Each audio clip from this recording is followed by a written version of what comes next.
Rocks and rubber bullets fly as Wits students protest again in Braamfontein.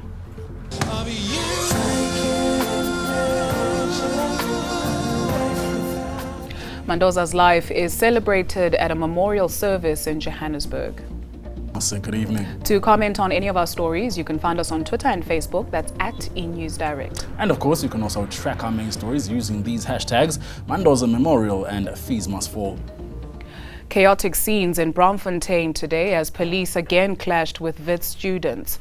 The students have been protesting against fee hikes. Rubber bullets and stun grenades were fired when they ignored police warnings to stay away. One student was injured and several arrested. All entrances to the university have been closed. I don't have money. I don't have money, but I don't. This is what this protest is about: free education. Wits University students take their fight to the streets of Braamfontein, determined to get students from nearby colleges to join the march. Police stop them in their tracks. They're given 15 minutes to leave. Comrades, let us move now together towards where? At Wits, the police have no grounds on which to shoot us. But when they're on the streets, we're not protected. Then another standoff outside the university entrance, and shots are fired.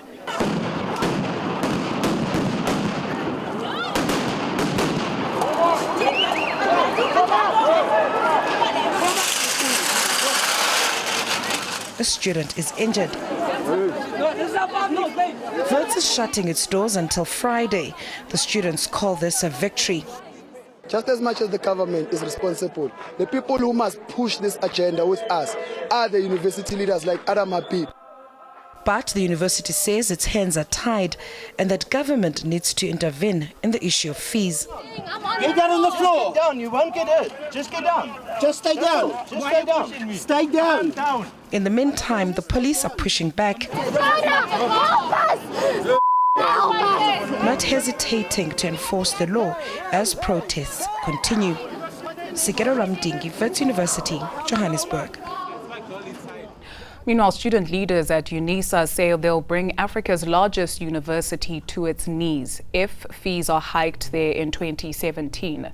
The institution has yet to announce its decision on increases. This UNISA campus, along with several others countrywide, will be brought to a standstill if the university decides to hike fees next year. That's the threat from the Student Representative Council. We appeal to all UNISA students to be combat ready, as the call to down tolls is imminent and unavoidable. The SRC is against the recommendation that those who can afford to pay should do so. It wants a blanket rule to apply for all. This thing of others must pay, others must not pay is a divide and rule principle. They want us to be divided so that we cannot achieve our primary goal of free education. We're saying if you don't want this one to pay, let no one pay. Njokweni says out of the 350,000 students registered with UNISA, over 100,000 would be adversely affected by a fee increase. For now, we await, comrades, a UNISA council to make a pronouncement, and in due course we'll make a call on all UNISA students everywhere in the country and in provinces to down tools immediately. While UNISA's council meeting is only scheduled to take place in November, officials say they'll be in talks with student leaders before making submissions on fees. Meanwhile, academic activities have been put on hold at the University of Pretoria due to protests. Leranzo Temba, Pretoria. In other news, Mandoza's life has been celebrated by family, friends and fans. His memorial service was held in Johannesburg earlier today. The Kwaito legend died on Sunday after a battle with cancer. Gone, but not forgotten. I want to say that this was a brave lion. Even in the face of death, he faced death in the eye and told death, "Iyahlanya le cancer."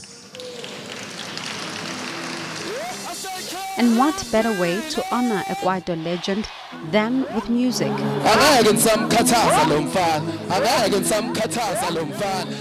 He was not a saint. He made mistakes. He was a human being. But above all, uThemkosi bekanoxolo, bekanothando, bekumuntu ozithobile. He showed me a lot of things in life. He taught me many things in terms of how he would, and things that I remember, like going out and we would go and buy his first house. And when he wanted to buy his house, he said, I can't buy a house that hasn't got a cottage at the back, so I can look after my dancers, to look after the people that work with me.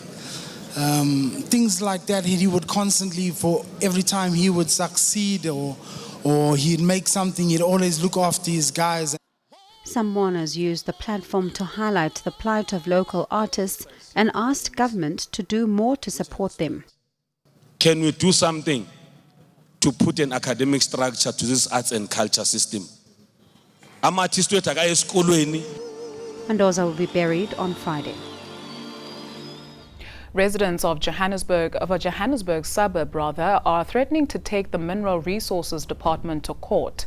They're demanding it forces Central Randgold to close and rehabilitate a disused mine near where they live. The Riverlea Community Forum has also instituted criminal charges against the mine for allegedly violating environmental laws. Dangerous and deadly. That's how Riverlea residents described this disused mine. The bodies of 3 illegal miners were found in this area last week. Just meters away are a primary school and family homes. Residents say Central Randgold is yet to close and rehabilitate the land, despite requests to do so since 2013. We've got concerns in terms of the school and the college that's close by. We've got reports of children within the college, IFL Technical College, that gets robbed because that's the aftermath of what's happening here. The school right next to this, when we asking a question, when is one of the learners going to die because of what's happening here? Now residents want Central Randgold prosecuted, and they've opened a criminal case with the police. In the last year and a half, we've been building a case to determine the mine's compliance with the various legislation. And in doing that, we determined a transgression with them, which led to a criminal charge being laid. Earlier this month, residents wrote to the Department of Mineral Resources asking it to oversee the closure and rehabilitation of this mining site. As a matter of urgency, the community says it's yet to receive a response from the department. All Central Randgold will say is that it's waiting for a court date, and the Mineral Resources Department says it's looking into the matter. Malungelo Pui, Johannesburg. Further afield, violent protests have flared in the U.S. over another police shooting of a black man. Protesters clashed with riot police after blocking a freeway in North Carolina. Over a dozen officers and several protesters were injured. Police say the victim, Keith Lamont Scott, was fatally shot yesterday during a search when he got out of his vehicle with a firearm. And at least 20 people have been killed after a river burst its banks in Indonesia's West Java province. Hundreds of homes were destroyed in the flash flood. Rescuers worked throughout the night to find survivors. Many residents have been forced to take refuge at government facilities. South African Airways has apologized to Paralympian bronze medalist Tyrone Pillay. Pillay was due to fly from OR Tambo International Airport to Durban after returning from Rio. He boarded with a spare prosthetic leg in his hand luggage, which airline staff asked him to store in the cargo hold. Using social media, Pillay has expressed his unhappiness at his treatment. We end with some good news. Archbishop Emeritus Desmond Tutu has been discharged from hospital. The Archbishop had a special word of praise for the warmth and compassion of those who work in hospitals, describing them as extraordinary human beings. His wife Leah also shared the family's appreciation for the doctors and the hospital staff who cared for him and for all who have sent good wishes. If you've missed any of the stories we're tracking for you tonight, you can check us out on Twitter and Facebook. That's at eNews Direct, or you can head on over to our website. That's eNCA.com/direct. Your business news as well as your weather after this. Do stay with us. Of communication firmly in the spotlight today, Parliament has held hearings on data bundles provided by mobile operators. The NGO Right to Know made a presentation earlier. The Alliance for Affordable Internet also addressed the Portfolio Committee. The group says internet access is a basic need, stressing that it must be affordable. Radio personality Thibaut Touch is leading the Data Must Fall campaign. He says costs should be halved. Activists are now joining the call for cheaper products. The UN Sustainable Development Goals specifically speak to affordable access of the internet for least developed countries, with a target of no more than 5% of average monthly income as the target that they have placed for affordability of the internet. In addition, the AU's Agenda 2063 speaks for the first time to internet as a basic utility, putting it in the same framework as water, electricity, and other essential utilities. Let's see how the markets performed today.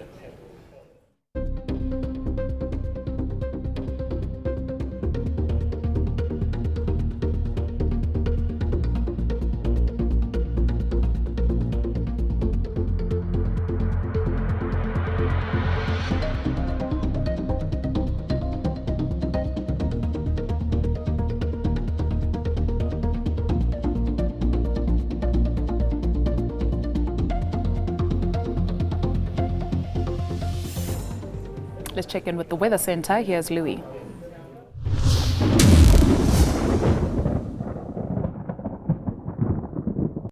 Hello everyone. It was a sunny, dry and warm day for the northern parts of South Africa, but hot over Limpopo and into the Lowveld of Mpumalanga. The central parts were also clear and warm, although windy in the afternoon, and along parts of the Eastern Cape and southern KwaZulu-Natal coastline, cloud cover thickened in the afternoon. A weak cold front is approaching from the southwest. It's barely visible on our satellite imagery. That front will be making landfall over the Western Cape into the early hours of Thursday, bringing some rainfall along with it. For KwaZulu-Natal, it's going to be a partly cloudy and hot day in the north, a possibility for a few thunder showers later on. Those will be very isolated. Light rain spreads in along the coastline, and that rain will spread further into the interior, mainly during the evening. A few showers possible for some areas in the Eastern Cape, except in the north where it's going to be a mostly clear but cooler afternoon. Into the Western Cape, where the front will be bringing a few showers to the area, mostly in the morning for the western parts of the province. That area will clear in the afternoon, but the rain will spread along the south coast and into the Little Karoo during the second half of the day. Heading into the Northern Cape, where it's also going to be cooler for this province, we don't expect any rainfall. Temperatures below 20 degrees over the western high ground, and a slight drop in temperature has been forecast for the Western Free State, while things remain unchanged around Bethlehem and Harrismith, except that it will become quite windy in the afternoon. A hot day for Thursday in the northwest, Rustenburg climbing to 34 degrees, and in Limpopo it's also going to be hotter with lots of sunshine, temperatures getting close to 40 degrees into the Lowveld. Skukuza can expect a daytime high of 39 on Thursday, while we're expecting a slight possibility for a few thunder showers around Mkondo down along the southern escarpment of the province. Crossing over into Gauteng, it will be a mostly clear and hot afternoon in the province. Soweto and Vereeniging both reach a high of 31. A look ahead to Friday, when there will be a few showers over KwaZulu-Natal. It's going to be mostly cloudy and quite a bit colder, 18 for both Durban and Richards Bay. And for the start of the weekend, light rain possible for George along the south coast and a few passing showers for Richards Bay. Thank you, Louis. After the break, actor Brad Pitt says he's saddened by his wife Angelina Jolie filing for divorce. Welcome back. One of Hollywood's most famous couples is calling it a day. Yep, and Angelina Jolie has filed for divorce from Brad Pitt. She has cited irreconcilable differences after 12 years together. Brad Pitt was reportedly caught off guard by his estranged wife's move. The divorce papers don't spell out the exact reasons for actress Angela Jolie's unhappiness. But according to insiders, Brad Pitt smokes dacha. They say he has anger issues and claim he's having an affair with French actress Marion Cotillard, his co-star in a recent movie. Cotillard is married and denies this. She accuses Jolie of using her as a pawn in the marital breakdown. Jolie has requested custody of the couple's 6 kids. She's reportedly unhappy with Pitt's parenting style.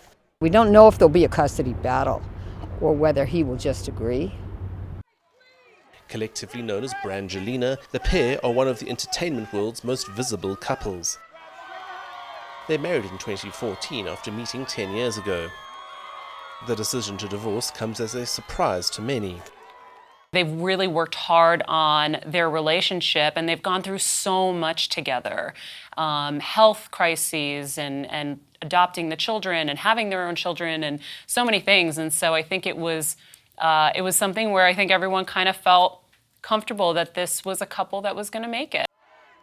Their relationship has been regular tabloid fodder.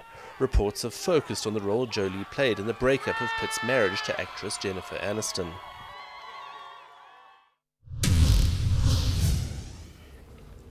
Here's a reminder of the day's top stories before we say goodbye.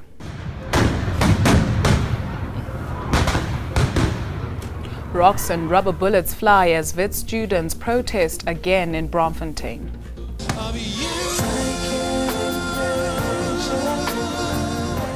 Mandoza's life is celebrated at a memorial service in Johannesburg. And that's a wrap from the eNews Direct team. It is indeed. We're back same time tomorrow. Still on the way, Rhythm City. We do love to hear from you. You can send us an email to enewsdirect@etv.co.za. Well, of course, you can just talk to us on Twitter and Facebook, and the handle that you need is @eNewsDirect. Until tomorrow night, have a fantastic evening. Bye-bye.